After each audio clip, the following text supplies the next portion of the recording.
All right, so there's this couple, and they want to get back to nature. So they move to Alaska. And one morning the wife says, I'm going to get some exercise, I'm going out for a kayak ride. So she takes out the kayak, and unfortunately, she doesn't return. So the husband puts out a missing persons report with the Alaska State Troopers. And 2 days later, a trooper knocks on the door, and he says, I have some bad news, I have some good news, and I have some great news. So the guy's a little perplexed. He says, all right, give me the bad news. He says, well, unfortunately, your wife's kayak overturned, and she drowned.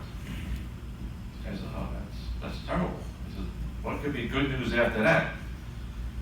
And the trooper says, well, when we pulled the body up, she had a dozen Alaska king crabs attached to her, and a dozen Dundrees crabs attached to her.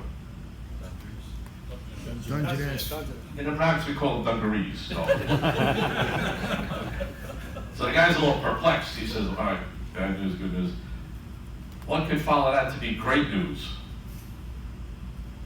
And the trooper says, we're pulling her back up in the morning.